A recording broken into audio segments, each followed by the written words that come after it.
Today's challenge is to do some American baby back pork ribs in the Travel Buddy, and the spices that we're going to use for our dry rub: Cajun seasoning, ground chili, chicken salt, paprika, garlic powder.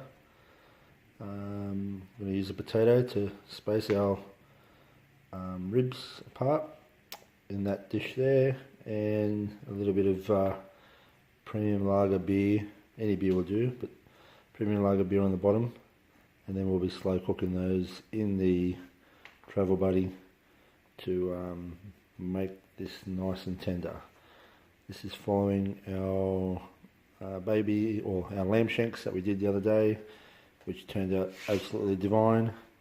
So let's see if we can have the same sort of success with our pork ribs. Okay, let's do it.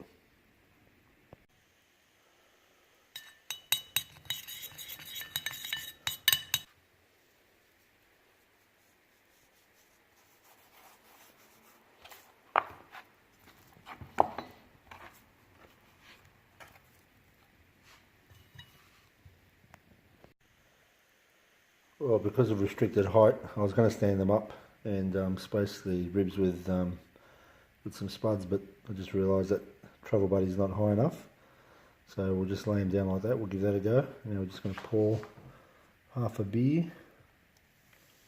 Yeah, that way that'll give us a little bit of a steam bath going. A beer, half for Porky, and the other half for me.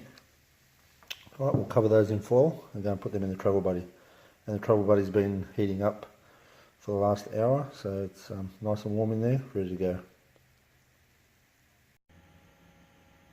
Okay, there's our little ribs, about to go in the Travel Buddy. She's nice and warm. Fits in there nice and snug. Temperature, got it on run mode, again running it off my CTEK charger. Just got in run mode, and temperature is on max. I reckon I've done these before in a conventional oven. I've run them for 3 hours on 130 degrees, but I think the Travel Buddy will need a little bit more heat, so I'm going to keep it at full temp and run it for 3 hours. And if they go anywhere near like what they do when I cook them in the oven at home or in the barbecue like this for 3 hours, they will be the most succulent ribs you'll ever have. You won't be going to Hurricanes anymore after having these ribs. And alright, let's stay tuned and see how they come out. See you in 3 hours. 3 hours are up. Let's check these things out. The smell is just ridiculous. Oh, a little bit hot. My God, they smell amazing. Check that out. They're tender. Oh, it's fall apart. Tear that off without even using a knife. Alright, now I might just chuck them on the barbie and char grill them for 2 seconds. You don't have to. You can just spread them with tomato sauce now, barbecue sauce. But I'm just going to put them on the barbie real quick just to give them a bit of charring. Okay, well at this stage, this is what I'm doing. I'm char grilling. But if you wanted to, you could prepare these earlier. Then from here, let them cool down, put them in the fridge, and then when you needed them again, in a day or two, you could just throw them on a grill and then cook them up with barbecue sauce on top. But I'm eating these straight away, so that's on the bottom of the juice on the bottom of the pan. You could probably make a really nice gravy with that if you wanted to, but I'm going to have these with barbecue sauce. So I'm just going to char them meat side down first, and then I'll turn them over and barbecue sauce them and eat them. I'm also going to cook up some hot chips and ribs.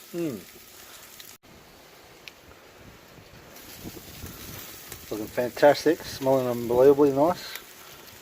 Now, ideally these would have been done over a coal barbecue, but the old gas Weber should be right. Just going to give it a bit of a char smell or fragrance to it as they're cooked. So okay,